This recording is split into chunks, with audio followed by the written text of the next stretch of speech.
What's up everyone, welcome back to the channel. तो हम लोगों ने थियोरी का chapter number 1 that is the meaning, objectives, nature of accounting कर लिया। Chapter number 2 basic accounting terms कर लिया। अब हम शुरू करने जा रहे हैं हमारा chapter number 3 that is accounting principles, which is very important and scoring, क्योंकि इसमें आपको सिर्फ प्रिंसिपल समझने हैं, उनके बारे में लिखना है और आपको नंबर मिल जाएंगे और पेपर में आता जरूर है। तो this is going to be very important and very interesting as well. आइए जल्दी से शुरू करते हैं और वन शॉट में ही इस चैप्टर को खत्म करेंगे और एक एक चीज कवर करेंगे। चलिए लेट्स बिगिन।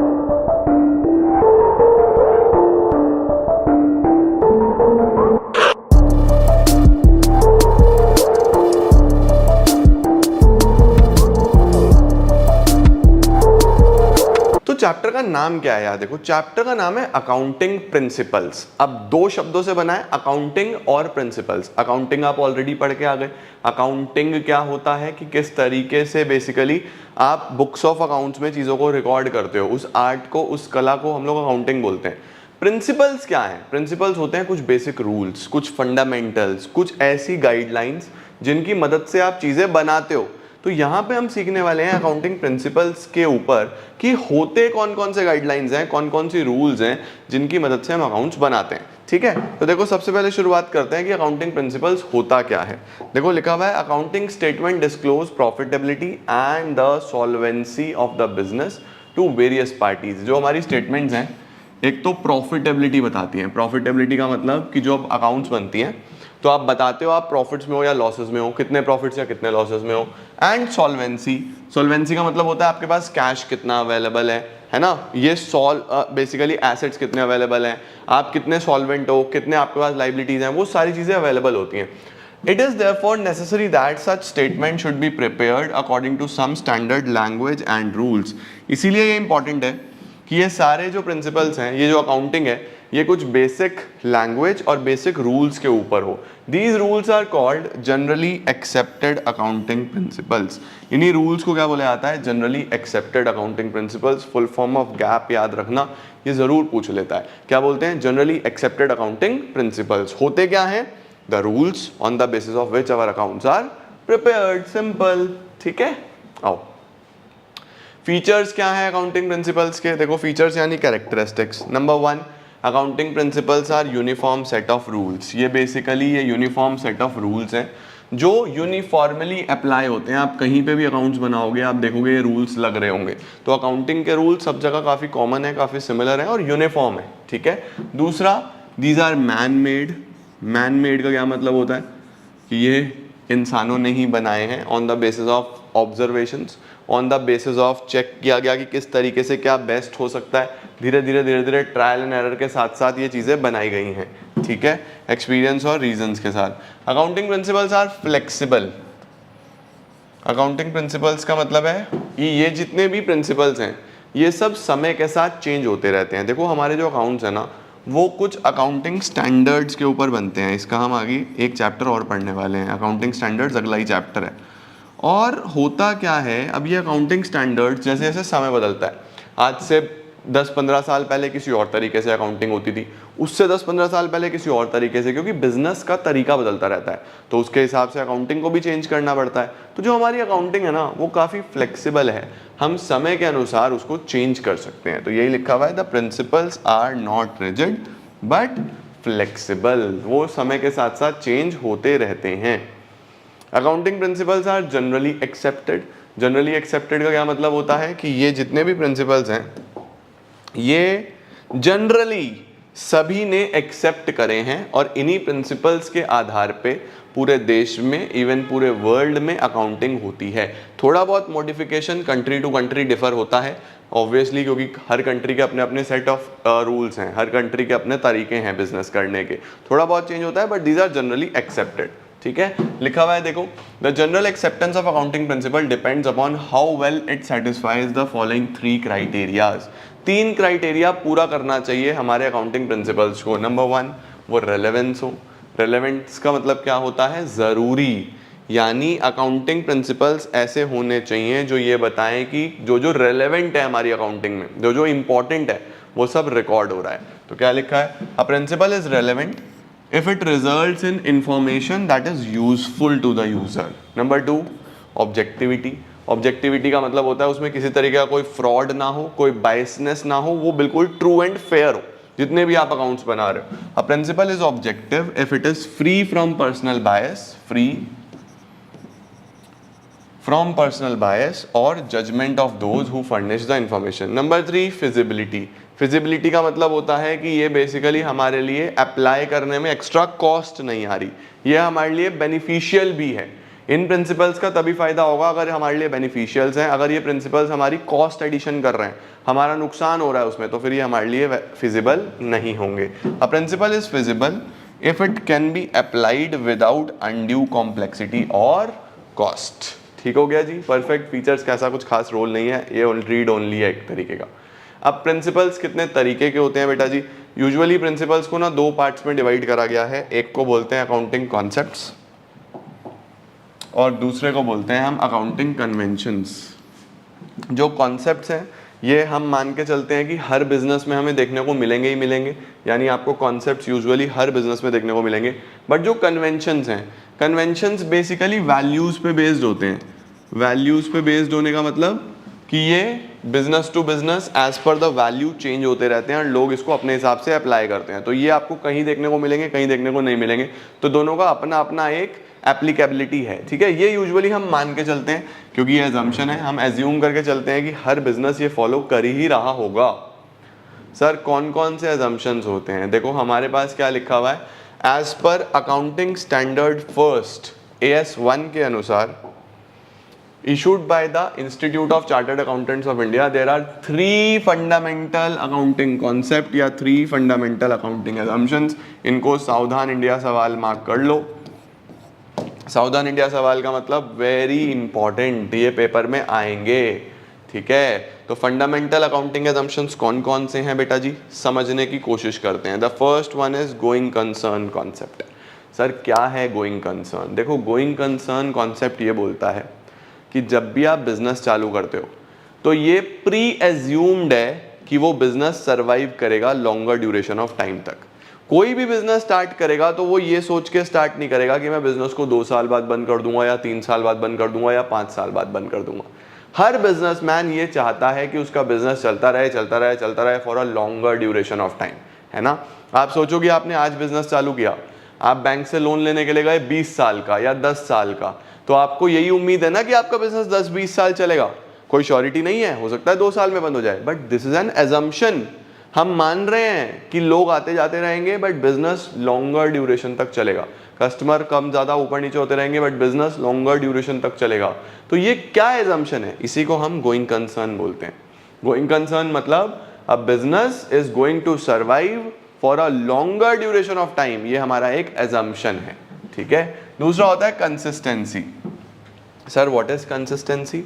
देखो अकाउंटिंग में ना अलग अलग मेथड्स हैं, अलग अलग रूल्स हैं, अलग अलग चीज़ों को करने का अलग अलग तरीका है। अब सपोज डेप्रीसिएशन एक कॉन्सेप्ट है। डेप्रीसिएशन क्या होता है? जब किसी भी फिक्स एसेट की वैल्यू कम होती है तो उसको डेप्रीसिएशन बोलते हैं। जैसे आप कोई बिल्डिंग लो, कोई बेसिकली आप फर्नीचर लो, मशीन लो, वैल्यू कम होती है ना। अब ध्यान रखना मैंने बिल्डिंग बोला, लैंड नहीं बोला। लैंड की वैल्यू बढ़ती है बट बिल्डिंग की कम होती है। जो आपकी बिल्डिंग ऊपर बनी हुई है, तो ईंट मीट अगर आप बेचने जाओगे तो उतने की नहीं बिकेगी जितने की खरीदी थी, सस्ते में जाएगी ना, वैल्यू कम होती है। जमीन की वैल्यू बढ़ती है। लैंड और बिल्डिंग 2 अलग अलग चीजें हैं। ठीक है, अब देखो हम लोग क्या कंसिडर करते हैं इस डेप्रीसिएशन को लिखने के 2, 3, 4, 5, 6 बहुत सारे मेथड्स होते हैं, 8 मेथड्स होते हैं डेप्रीसिएशन के।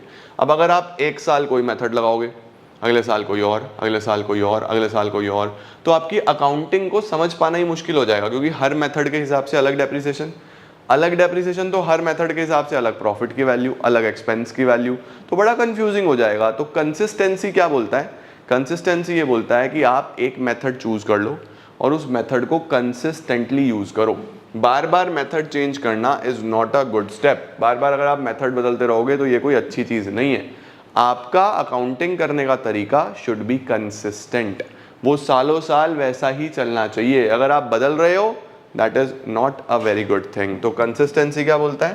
कंसिस्टेंसी कॉन्सेप्ट बोलता है कि आपको कंसिस्टेंट रहना होगा अपने अकाउंटिंग मेथड्स में, तभी आपको ट्रू प्रॉफिट या लॉस पता चलेगा। ठीक है, थर्ड कॉन्सेप्ट होता है accrual concept. This is also a basis of accounting.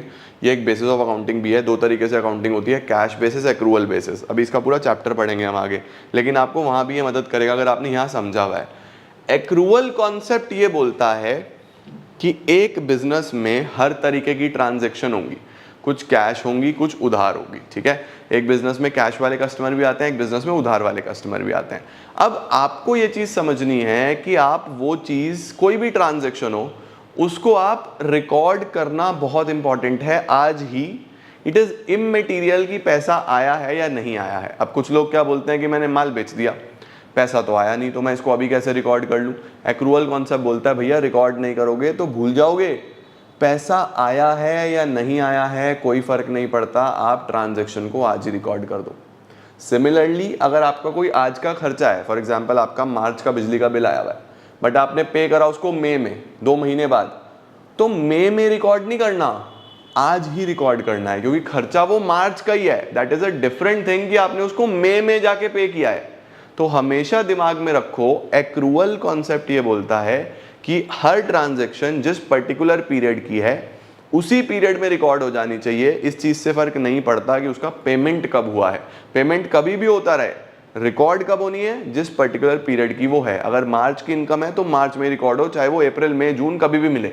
अगर मार्च का खर्चा है तो वो मार्च में रिकॉर्ड हो, चाहे वो अप्रैल मई जून कभी भी आप पे करो। जिस पर्टिकुलर पीरियड की इनकम है उसी पीरियड में रिकॉर्ड करो, जिस पर्टिकुलर पीरियड का एक्सपेंस है उसी पीरियड में रिकॉर्ड करो, तभी आपको ट्रू प्रॉफिट या लॉस मिलेगा। समझे? तो दिस इज एक्रूअल कॉन्सेप्ट। देखो, going concern, consistency, accrual. Going concern क्या बोलता है? As per this concept it is assumed that business will continue to exist for a long period in the future.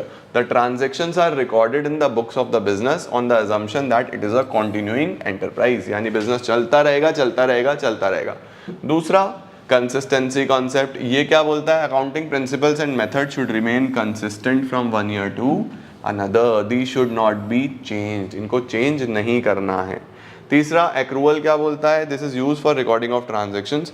It provide more appropriate information about the performance of the business enterprise as compare to cash basis. ठीक है, ये दोनों पे लगता है, equally to revenues as well as expenses. मैंने आपको बताया ना, कब रिकॉर्ड करने हैं आपको? जब जिस पीरियड का खर्चा या जिस पीरियड की इनकम है। ये फर्क नहीं पड़ता कि कब पे करा या कब रिसीव हुआ है। ओके, इस चीज को याद रखना।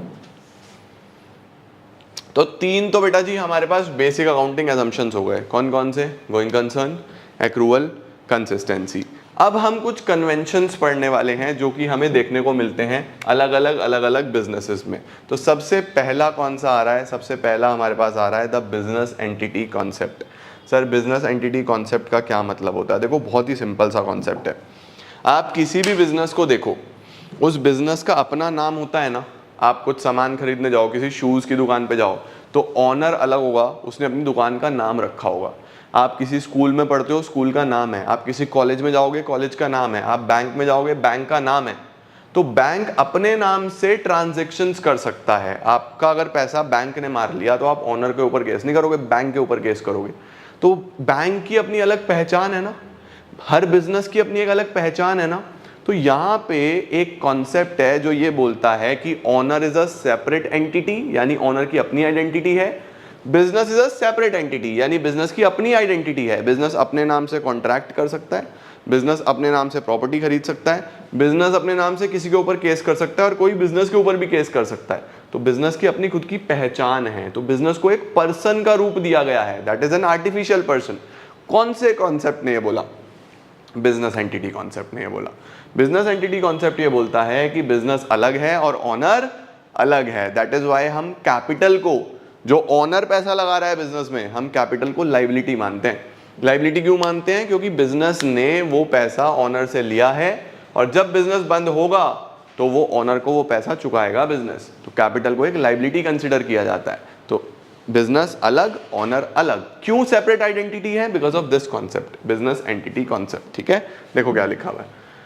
According to this concept, business is treated as a unit separate and distinct from its owner. Owner अलग है और business अलग है, उसका creditor अलग है, manager अलग है। In other words, owner is always considered as distinct and separate from the business. दूसरा क्या आ रहा है, money measurement concept. Money measurement देखो नाम में ही है कि बिजनेस में सिर्फ वही ट्रांजैक्शंस रिकॉर्ड करी जाएंगी जो मनी की टर्म्स में आप मेजर करते हो। देखो आपके बिजनेस में मल्टीपल ट्रांजैक्शंस होती हैं, कुछ केजी में हो रही है, कुछ लीटर में हो रही है, कुछ पीसेस में हो, भाई फर्नीचर लाओगे 10 कुर्सी लाए, 15 कुर्सी लाए, ऐसे तो रिकॉर्ड नहीं करोगे। मिल्क ले आए फॉर एग्जांपल 1 लीटर, लीटर में तो रिकॉर्ड नहीं करोगे। हर ट्रांजैक्शन किस में रिकॉर्ड होगी, हमेशा मनी की टर्म्स में। पैसा कितना लगा ये बताओ। अगर मैं केजी, लीटर, मीटर, सेंटीमीटर ये लिखने लगूंगा तो अकाउंट्स ही बहुत कंफ्यूजिंग हो जाएगी। तो एवरी बिजनेस ट्रांजैक्शन जो आप रिकॉर्ड कर रहे हो अपनी अकाउंटिंग में वो होनी चाहिए जो कि मनी की टर्म्स में मेजरेबल है। जो मनी की टर्म्स में मेजर नहीं हो सकता ना, वो रिकॉर्ड ही नहीं होगा बुक्स ऑफ अकाउंट्स में। तो बुक्स ऑफ अकाउंट्स में क्या चीजें रिकॉर्ड होंगी, वो हर transaction which is measurable in terms of money. कौन सा कॉन्सेप्ट बोलता है, मनी मेजरमेंट कॉन्सेप्ट बोलता है। Only those transactions and events are recorded which are capable of being expressed in terms of money. कोई भी इवेंट चाहे वो कितना ही इंपॉर्टेंट क्यों ना हो, लेकिन अगर वो मनी की टर्म्स में मेजर नहीं हो सकता तो हम उसको रिकॉर्ड नहीं करते। ठीक है, जैसे फॉर एग्जांपल ओनर बीमार हो गया, 10 दिन वो दुकान पे नहीं आया, दुकान बंद रही, मेजर लॉस हुआ, लेकिन कितना लॉस हुआ हम उसको एग्जैक्टली एस्टिमेट ही नहीं कर सकते, तो हम उसको रिकॉर्ड भी नहीं करते। कौन सा कॉन्सेप्ट की वजह से, मनी मेजरमेंट कॉन्सेप्ट की वजह से। समझ गए या नहीं समझ गए। तीसरा क्या आता है हमारे पास, अकाउंटिंग पीरियड कॉन्सेप्ट। पीरियड का मतलब टाइम पीरियड। ठीक है, अब देखो ये कॉन्सेप्ट ये बोलता है कि एक्चुअल प्रॉफिट या लॉस ऑफ द बिजनेस तो तभी पता चलेगा जब बिजनेस क्लोज डाउन हो जाएगा। एक्चुअल प्रॉफिट या लॉस का पता चलेगा जब बिजनेस क्लोज डाउन हो जाएगा। बट दैट डजंट मीन ना कि मैं चेक ही ना करूं कि बिजनेस में क्या चल रहा है। चेक करना तो बहुत इंपॉर्टेंट है ना कि बिजनेस में चल क्या रहा है, बिजनेस में प्रॉफिट है या लॉस है। तो हम लोग क्या करते हैं, हम एक टाइम पीरियड ले लेते हैं जिसमें हम बिजनेस के एक्सपेंसेस और इनकम्स को कंपेयर करते हैं और प्रॉफिट निकालते हैं। वो टाइम पीरियड यूजुअली कितना होता है, 1 साल का होता है। वो टाइम पीरियड यूजुअली कब स्टार्ट होता है, 1 अप्रैल से, कब खत्म होता है 31 मार्च पे। तो 1 अप्रैल से 31 मार्च, इस 1 साल को हम फाइनेंशियल ईयर बोलते हैं। 2 तरीके के ईयर है बेटा जी, आओ मैं आपको इसको थोड़ा और अच्छे से बताता हूं। हमारे पास कितने तरीके के ईयर हैं, 2 तरीके के। एक होता है कैलेंडर ईयर और एक होता है फाइनेंशियल ईयर। होते इसमें भी 12 महीने हैं, होते इसमें भी 12 महीने हैं। बस फर्क इतना सा होता है कि ये शुरू होगा सपोज 1 जनवरी 23 पे और खत्म कब होगा, 31 दिसंबर 23 पे। तो इसको हम क्या बोलते हैं, ईयर 2023, जो हमारा कैलेंडर के हिसाब से होता है या नहीं होता है। लेकिन फाइनेंशियल ईयर क्या होता है, फाइनेंशियल ईयर स्टार्ट होगा 1 अप्रैल 23 से, खत्म कब होगा 31 मार्च, जिसमें कैलेंडर बदल चुका होगा 31 मार्च 24 में। इसीलिए हम इसको क्या बोलते हैं, 23-24। आप बोलते हो ना आपका सेशन कौन सा है, 23-24 आपका सेशन है। तो बेसिकली यहाँ पे हम लोग देख रहे हैं कि कैलेंडर ईयर एक सेपरेट ईयर है और फाइनेंशियल ईयर अकाउंटिंग में एक सेपरेट ईयर है। इस ईयर को कंसिडर किया जाता है प्रॉफिट या लॉस चेक करने के लिए। क्यों, क्योंकि एक कॉन्सेप्ट है जिसने बोला था कि एक सेपरेट पीरियड होना चाहिए, तभी हम प्रॉफिट या लॉस देख पाएंगे, इसीलिए इसको ऐसे चेक करते हैं। According to which concept, accounting period concept. देखो, as the business is intended to continue indefinitely, business तो इनडेफिनेटली लॉन्गर टाइम तक चलता रहेगा। The true results can be ascertained only when the business is completely wounded up, but that doesn't mean कि हम check ही ना करें। तो check करने के लिए हम एक टाइम पीरियड ले लेते हैं जिसको हम फाइनेंशियल ईयर बोलते हैं। उस 1 साल में हम सब कुछ चेक करते हैं कि प्रॉफिट्स हैं या लॉसेस हैं। ठीक है, अब आता है हमारे पास 3 सेपरेट कॉन्सेप्ट्स। कॉस्ट कॉन्सेप्ट, सबसे पहले हम कॉस्ट कॉन्सेप्ट की ही बात कर लेते हैं। देखो कॉस्ट कॉन्सेप्ट क्या बोलता है, कॉस्ट कॉन्सेप्ट में भी आपको कुछ छोटी चीजें सीखनी है। आओ अब ये सिखाता हूं। देखो कॉस्ट कॉन्सेप्ट, या फिर इसी को हम हिस्टोरिकल कॉस्ट कॉन्सेप्ट भी बोलते हैं, इसी को हम हिस्टोरिकल कॉस्ट कॉन्सेप्ट भी बोलते हैं। ये कॉन्सेप्ट ये बोलता है कि आप कोई भी एसेट खरीदते हो उसको आप कॉस्ट पे रिकॉर्ड करो। इसमें ना 2-3 चीजें होती हैं। सबसे पहला, एसेट को कॉस्ट पे रिकॉर्ड करो, उसके बाद उसकी एस्टिमेटेड यूजफुल लाइफ निकालो, एस्टिमेटेड यूजफुल लाइफ निकालो, और फिर उसको डिवाइड कर दो अमंग द ईयर्स। इसका क्या मतलब है बेटा जी, ये मुझे आपको समझाना है, बड़े ध्यान से देखो। देखो ये कॉन्सेप्ट ये बोलता है कि अगर आप कोई भी एसेट खरीदते हो, फॉर एग्जांपल मैंने कोई लैपटॉप खरीदा 1 लाख रुपए का, लेट सपोज मैंने कोई लैपटॉप 1 लाख रुपए खरीदा, तो उसकी कॉस्ट हो गई 1 लाख रुपए, लेट सपोज 2018 में खरीदा, तो 2018 में मैंने एक लैपटॉप खरीदा 1 लाख का, तो ये कॉन्सेप्ट बोलता है कि दिस इज द कॉस्ट, तो इसको इस पे रिकॉर्ड करो। अब मैंने इसको रिकॉर्ड कर दिया 1 लाख रुपए कॉस्ट पे। अब मुझे क्या करना है, मुझे इसकी एक एस्टिमेटेड लाइफ निकालनी है कि ये कितने साल चलने वाला है। तो मुझे लगा कि ये 5 साल चलने वाला है, तो कौन से 5 साल होंगे, 2018, 19, 20, 21, 22, ये हो गया हमारे पास 1 साल, 2 साल, 3 साल, 4 साल और 5 साल, ये 5 साल हो गया।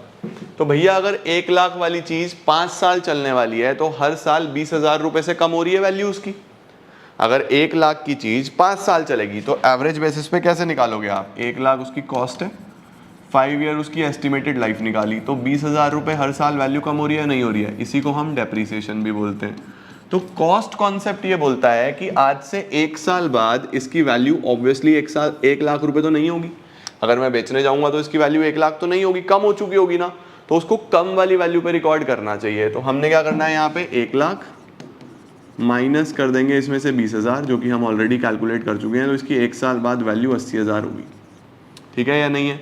फिर 1 साल बाद इसकी वैल्यू कितनी होगी, 80,000 माइनस कर देना है 20,000, तो वैल्यू कितनी आ जाएगी, 60,000। फिर 1 साल बाद वैल्यू इसकी कितनी होगी, 60,000 माइनस कर देना है 20,000, इसकी वैल्यू कितनी हो जाएगी, 40,000, देख रहे हो। फिर 1 साल बाद इसकी वैल्यू कितनी हो जाएगी, 40,000 माइनस कर देना है 20,000, इसकी वैल्यू हो जाएगी 20,000 ईयर एंड पे। फिर पूरे साल यहाँ पे लास्ट ईयर में हम इसको जब यूज़ करेंगे माइनस करेंगे 20,000, तो 5 साल के बाद ये बुक्स में से हो जाएगा ख़त्म। क्यों, क्योंकि हमने जब रिकॉर्ड किया था तो इसकी पास्ट वैल्यू पे रिकॉर्ड किया था, दैट इज द कॉस्ट, लेकिन ये तो पास्ट की चीज़ है, इसीलिए हम इसको हिस्टोरिकल कॉस्ट बोलते हैं। हिस्टोरिकल कॉस्ट मेथड यही बोलता है कि आप अपने एसेट को एक बार उसकी ओरिजिनल कॉस्ट पे रिकॉर्ड करोगे, फिर आप उसको उसकी ड्यूरिंग द लाइफ स्पैन जो भी एस्टिमेटेड लाइफ होगी उसको डिस्ट्रीब्यूट कर दोगे, डिवाइड कर दोगे, सो दैट आप अच्छे से उसको रिकॉर्ड कर पाओ। इसी कॉन्सेप्ट को हम क्या बोलते हैं, हिस्टोरिकल कॉस्ट कॉन्सेप्ट, ठीक है। हिस्टोरिकल कॉस्ट का मतलब ये नहीं होता कि एसेट को आपने कॉस्ट पे लिखा तो अब 5 साल वो 1 लाख पे ही चलता रहेगा, नहीं, आपको उसको डिवाइड कर देना है उसकी यूजफुल लाइफ से, और जितना जितना उस पर डेप लग रहा है वो आप हर साल उसमें से माइनस करते जाओ, इसको हम हिस्टोरिकल कॉस्ट कॉन्सेप्ट बोलते हैं। According to this concept, asset is ordinarily recorded in the books at the price at which it was acquired. Ordinarily आप किस वैल्यू पे रिकॉर्ड करोगे, जिस पे वो खरीदा गया है। This cost becomes the basis of all the subsequent accounting. इस कॉस्ट के आधार पे आप उसकी फर्दर अकाउंटिंग करोगे और उसका डिस्ट्रीब्यूशन करोगे, ठीक है। नेक्स्ट आता है dual aspect concept. Dual aspect concept क्या बोलता है बच्चों, डुअल एस्पेक्ट कॉन्सेप्ट ये बोलता है कि हर ट्रांजैक्शन के 2 इम्पैक्ट होंगे। आपने फर्नीचर खरीदा, फर्नीचर आया, पैसा गया। आपने रेंट पे करा, आपको बिल्डिंग की सर्विसेज मिली तो आपके पास से पैसा गया। आपने बिजली का बिल दिया, बिजली आई, पैसा गया। तो हर जगह हर ट्रांजैक्शन के 2 इम्पैक्ट आपको देखने को मिलते हैं। Every debit has 1 credit, every credit has 1 debit, हर जगह 2 इम्पैक्ट होंगे ही होंगे, इसीलिए इसको डबल एंट्री सिस्टम भी बोलते हैं। कौन से प्रिंसिपल पे बेस्ड है, डुअल एस्पेक्ट कॉन्सेप्ट पे बेस्ड है। क्या लिखा है, according to this concept every business transaction is recorded as having a dual aspect. In other words every transaction affects at least 2 accounts, if one is debited other one must be credited. समझ गए। Next आता है बेटा जी revenue recognition concept. Revenue recognition क्या बोलता है, revenue recognition बोलता है कि आप रेवेन्यू को कब रिकॉग्नाइज करो, रेवेन्यू को आप किस डेट पे रिकॉर्ड करो। तो देखो इसके लिए एक एग्जांपल लेते हैं, रेवेन्यू रिकॉग्निशन के लिए भी एक एग्जांपल लेते हैं। हम लोग सीख रहे हैं रेवेन्यू रिकॉग्निशन। रिकॉग्निशन का मतलब है बच्चे कि आप किस डेट पे इसको रिकॉग्नाइज करो। फॉर एग्जांपल मैं एक सेलर हूँ, मेरे पास एक ऑर्डर आया 24 जुलाई को, 24 जुलाई को एक ऑर्डर आया, ठीक है, कि भैया आप हमें ये सामान भिजवा देना। हमने क्या करा, इस ऑर्डर पे काम करना चालू करा, सही है। हमने इस ऑर्डर को सेल कर दिया, डिस्पैच कर दिया। कौन सी डेट पे हमने इसको डिस्पैच कर दिया, 30 जुलाई पे। और हमारे पास पैसा कब आया, पैसा कब आया, पैसा आया 6 अगस्त को। अब बताओ इसको कौन सी डेट पे मैं अपनी बुक्स में रिकॉर्ड करूं, जिस डेट पे मेरे पास ऑर्डर आया 24 जुलाई पे, या जिस डेट पे मैंने अपना काम खत्म कर दिया, डिस्पैच कर दिया उस डेट पे, या जिस डेट पे पैसा आया उस डेट पे। तो रेवेन्यू रिकॉग्निशन ये बोलता है जिस दिन आपका पैसा ड्यू हो गया ना उस दिन रिकॉर्ड कर लो। आपने जैसे ही अपनी रिस्पॉन्सिबिलिटी पूरी करी तो आपका पैसा ड्यू हो गया या नहीं हो गया, 30 जुलाई हो गया या नहीं हो गया, तो आप अपनी बुक्स में 30 जुलाई पे ही इसकी सेल की एंट्री करो। डजंट मैटर पैसा 6 अगस्त को आ रहा है, सितंबर में आ रहा है, दिसंबर में आ रहा है, आ भी नहीं रहा, आपका पैसा जिस दिन ड्यू हो गया, जिस दिन अराइज हो गया, उस दिन आप इसको रिकॉर्ड कर दो। सिर्फ ऑर्डर आने से सामने वाले से पैसा लेना नहीं बनता। मेरा पैसा लेना कब बनता है, जब मैं अपना काम कर दूं। तो रेवेन्यू कब रिकॉग्नाइज करो, जिस दिन वो ड्यू हो जाए, ना कि उस दिन जिस दिन आपको पैसा मिल जाए। ठीक है, ये रेवेन्यू रिकॉग्निशन होता है। देखो, revenue recognition means the revenue is the amount which is added to capital as a result of business operations. Revenue is earned by sale of goods by providing a service. Concept determine the time or the period in which the revenue is realized. ठीक हो गया, perfect है। Next आता है हमारे पास matching cost. Matching cost क्या होता है हमारे पास, देखो मैचिंग कॉस्ट को समझाने के लिए मैं आपको कुछ बेसिक चीज़ें बताता हूँ। मैचिंग कॉन्सेप्ट, कॉस्ट नहीं है, मैचिंग कॉन्सेप्ट। इसको समझने के लिए भी हम एक एग्जांपल ले लेते हैं कि लेट सपोज मेरा मोबाइल फ़ोन का काम है और मैंने कुछ मोबाइल फ़ोन खरीदे। ठीक है, मैंने मोबाइल फ़ोन खरीदे 10 मोबाइल फ़ोन, और कितने का एक है, 10,000 रुपये का। सपोज 10,000 रुपये का एक है, तो मैंने कितने का खर्चा करा, मैंने 1 लाख रुपये का खर्चा करा। This is my expense, this is my expense. ठीक है, अब मैंने इसमें से कितने बेचे हैं, मैंने इसमें से बेच दिए हैं अभी 4। मैंने इसमें से कितने बेचे, अभी 4 बेचे 2,000 रुपये के हिसाब से। मैंने इसमें 4 बेचे 20,000 रुपये के हिसाब से। सपोज 20,000 रुपये का एक बेचा, 10,000 का खरीदा था, 20,000 का एक बेचा। तो 20,000 रुपये के हिसाब से 4 बेचे, तो 20,000 इंटू 4 कितना हो गया, 80,000 का मेरा रेवेन्यू हो गया। 80,000 का मेरा रेवेन्यू हो गया। तो यहाँ पे देखो मेरा 1 लाख का खर्चा हुआ था, 80,000 मैंने कमाए, मेरा 20,000 का लॉस हो गया। हाँ या ना, 20,000 का मेरा लॉस हो गया, क्योंकि 1 लाख का खर्चा हुआ था, 80 कमाए, 20,000 का लॉस हो गया। गलत, ये 20,000 का लॉस नहीं हुआ।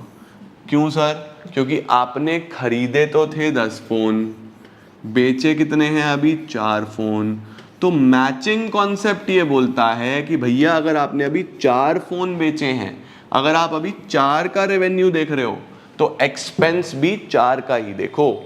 इन 4 के रेवेन्यू से इन 4 का ही एक्सपेंस मैच करो। ये सबका एक्सपेंस क्यों मैच कर रहे हो भाई, ये क्या बात हुई। आप ये देखो 4 कितने के पड़े, तो 4 का एक्सपेंस कितना है, देखो 4 10,000 रुपये का एक पड़ा था, तो बेसिकली मुझे ये 4 40,000 रुपये के पड़े थे। तो 80 माइनस 40 ये मेरा एक्सपेंस था, तो मुझे लॉस नहीं हुआ, मुझे इन पे 40,000 रुपये का प्रॉफिट हुआ। यही मैचिंग कॉन्सेप्ट बोलता है। मैचिंग कॉन्सेप्ट ये बोलता है आप जितने यूनिट्स का रेवेन्यू दिखा रहे हो उतने यूनिट्स का ही एक्सपेंस मैच करो, टोटल एक्सपेंस मच मैच करो।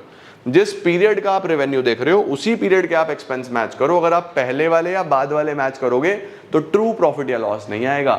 This is what we call as matching concept. ये ट्रू प्रॉफिट या लॉस निकालने में हमारी हेल्प करता है। देखो, this concept is very important for correct determination of net profit. According to this concept, in determining the net profit, all cost which are applicable to revenue, एक revenue के जितने भी कॉस्ट आए हैं वो उसी रेवेन्यू के अगेंस्ट चार्ज करो, किसी और रेवेन्यू में आपको उसको चार्ज नहीं करना। ठीक है, लास्ट हमारे पास आता है ऑब्जेक्टिविटी कॉन्सेप्ट। तो अब ऑब्जेक्टिविटी कॉन्सेप्ट क्या बोलता है, ऑब्जेक्टिविटी कॉन्सेप्ट ये बोलता है कि आपके जितने भी अकाउंट्स बन रहे हैं वो सभी account should be free from personal biasness. आपके अकाउंट्स में किसी भी प्रकार की धोखाधड़ी नहीं होनी चाहिए, आपके अकाउंट्स में किसी भी तरीके की कोई प्रॉब्लम नहीं होनी चाहिए। आपका अकाउंट्स बिल्कुल फ्री फ्रॉम पर्सनल बायसनेस होना चाहिए और आपके अकाउंट्स में हर चीज़ एक्यूरेट होनी चाहिए, हर चीज़ वेरीफाई आप कर पाओ, उसके अंदर किसी भी तरीके का फ्रॉड नहीं होना चाहिए। तो क्या लिखा है, this concept requires that accounting transaction should be recorded in an objective manner, free from personal biasness of the management or the accountant who prepares the accounts. It is possible only when each transaction is supported by verifiable document. अब ये कैसे possible है, ये तभी possible है जब आप हर transaction को वेरीफाई कर पाओ उसके डॉक्यूमेंट के साथ। जैसे अगर कोई परचेज है तो परचेज का बिल होना चाहिए, सेल है तो सेल का बिल होना चाहिए। जब तक आप ट्रांजैक्शन को वेरीफाई नहीं कर पाओगे आप कैसे बोलोगे कि आपने अकाउंटिंग प्रॉपर करी है। तो हर चीज़ का आपके पास एक डॉक्यूमेंट होना चाहिए, cash memo, invoice, sales bill, हर चीज़ का आपके पास वेरीफेबल डॉक्यूमेंट होना ज़रूरी है। ठीक है, अब आता है बेटा जी what is the difference between accounting concepts and accounting conventions, क्योंकि अब हम कुछ कन्वेंशंस पढ़ेंगे। तो देखो कॉन्सेप्ट्स क्या हैं जो आप अभी पढ़ के आए हो, जिनका लीगल एक्सेप्टेंस है, लीगली एक्सेप्टेड है। कन्वेंशंस क्या होते हैं? कन्वेंशंस वो हैं जो आपके किसी कस्टम पे, यूजेज पे, जनरल एग्रीमेंट पे बने हैं। मतलब लीगली वो चीज़ किसी लॉ में नहीं लिखी, लेकिन हम काफ़ी समय से उनको फॉलो करते आ रहे हैं, हमारे ट्रेडिशन से हम उसको फॉलो करते आ रहे हैं, तो हम इसलिए हम मानते हैं, उनको हम कन्वेंशंस बोलते हैं। ठीक है, कॉन्सेप्ट्स जो हैं अकाउंटिंग कॉन्सेप्ट्स वो बेसिक एजम्पशंस हैं जिनके बेसिस पे ट्रांजैक्शंस रिकॉर्ड करी जाती हैं, जबकि कन्वेंशंस जो हैं वो फॉलो करे जाते हैं ताकि हम प्रॉफिट या लॉस निकाल लें। तो कॉन्सेप्ट्स तो एजम्पशंस हैं, फॉलो करने ही हैं, बट वो हम इसीलिए करते हैं ताकि प्रॉफिट या लॉस अच्छा निकल जाए। These are followed in preparing the P&L and balance sheet. इनका किसी पर्टिकुलर ट्रांजैक्शन से, जर्नल से कोई रूल से लेना देना नहीं है, सिर्फ और सिर्फ प्रॉफिट या लॉस निकालने में हम इसको यूज करते हैं। उसके बाद these are uniform set of rules, ये कुछ सेट ऑफ रूल्स हैं जो हम फॉलो करके चलते हैं। ये ऐसे कोई बहुत इंपॉर्टेंट नहीं है, ये तो बस हम मानते हैं इसीलिए हम लिखते हैं। Role of person, there is no rule of any personal judgement, इसके अंदर कोई पर्सनल जजमेंट से मतलब नहीं है, ये तो रूल्स हैं जो बने हैं, इसके अंदर कोई पर्सन टू पर्सन डिफर नहीं होते, लेकिन यहाँ पे पर्सनल जजमेंट होती है। कुछ लोग कुछ मानते हैं, कुछ लोग कुछ मानते हैं। अभी कन्वेंशन पढ़ाऊंगा तो देखोगे आप अलग अलग कन्वेंशंस हैं। कई लोग बोलेंगे सब कुछ रिकॉर्ड करो, कई लोग बोलेंगे बस उतना रिकॉर्ड करो जितना इंपॉर्टेंट है, तो वो एक कन्वेंशन है ना। लेकिन डुअल एस्पेक्ट सब जगह चलेगा ही चलेगा भैया, वो एक बेसिकली कॉन्सेप्ट है, राइट। इसके बाद देयर इज यूनिफॉर्म अडॉप्शन, ये यूनिफॉर्मली अडॉप्ट करे जाते हैं सब जगह सेम, ये यूनिफॉर्मली अडॉप्ट नहीं करे जाते, अलग अलग जगह अलग अलग तरीके से लोग मानते हैं। यार ये ना मान्यताएं हैं बेसिकली कन्वेंशंस, कॉन्सेप्ट्स आपके रूल्स हैं, राइट। चलो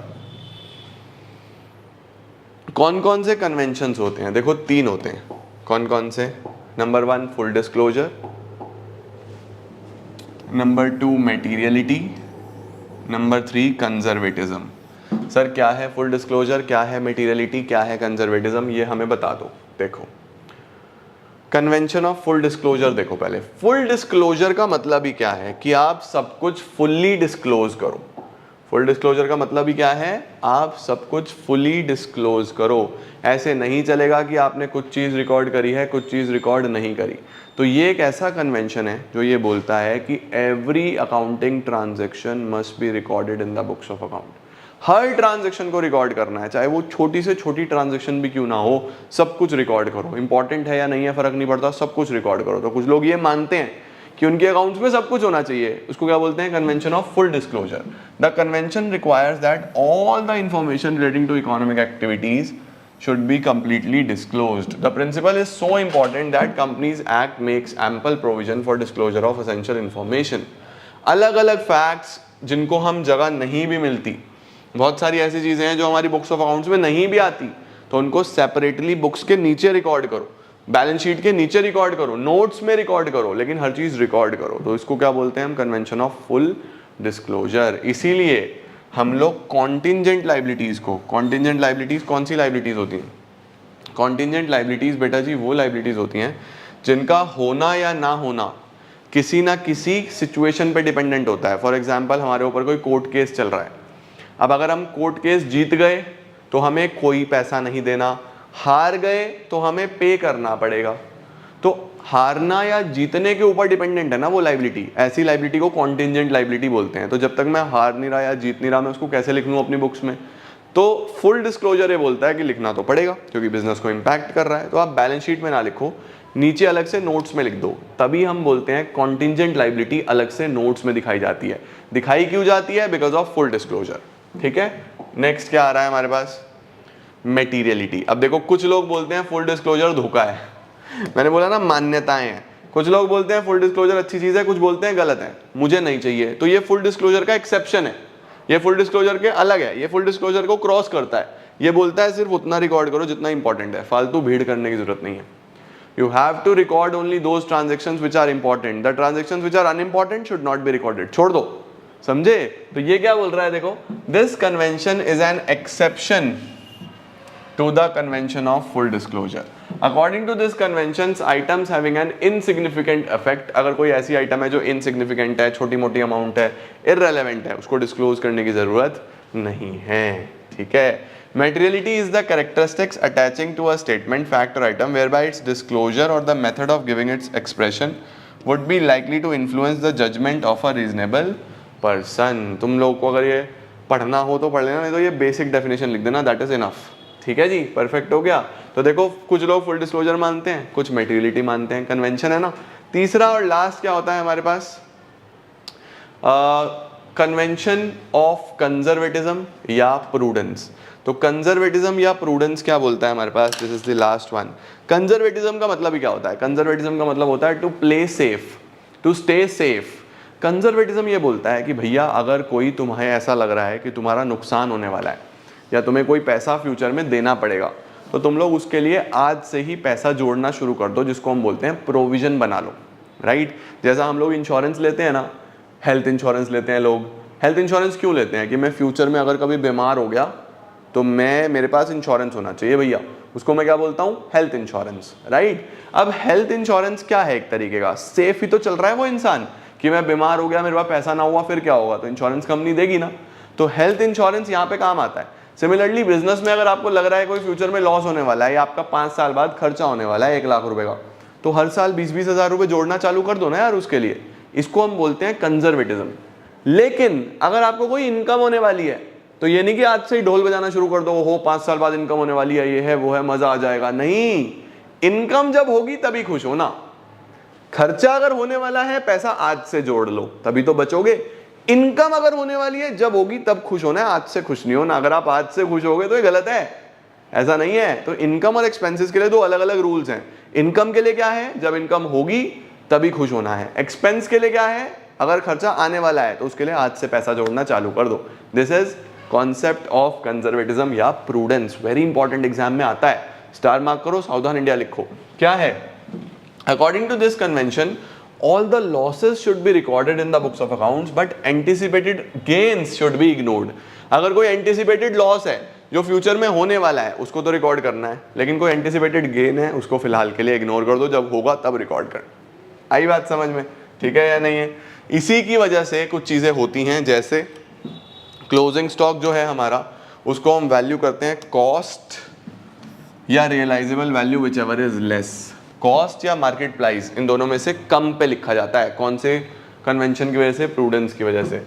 डेटर पे अगर मुझे पैसा नहीं मिलना, मुझे डाउट हो रहा है कि मेरा डेटर शायद पैसा ना दे, तो हम उस पर प्रोविजन बना लेते हैं। ये भी किस कॉन्सेप्ट के अंदर आता है, ये भी कंजर्वेटिज्म के अंदर आता है, ठीक है? तो यही सारी चीज़ें हैं हमारे पास जो इसमें हमें लिखनी होती हैं, देखनी होती हैं। और इसी के साथ गाइज हमने एजम्पशंस पढ़े, हमने कॉन्सेप्ट्स पढ़े, हमने कन्वेंशंस पढ़े और हमारा चैप्टर नंबर 3 हो जाता है समाप्त। मुझे पूरी उम्मीद है ये वन शॉट आपको बहुत हेल्प करेगा तैयारी करने में, और जब आपका एग्ज़ाम होगा तो ये वीडियो देख के तुम लोग धूम मचा दोगे और बढ़िया तरीके से एग्ज़ाम दे के आओगे। मिलता हूँ मैं आपको नेक्स्ट वीडियोज़ में, तब तक के लिए आप खूब अच्छे से पढ़ाई करो, खूब आगे बढ़ो और खूब तरक्की करते जाओ।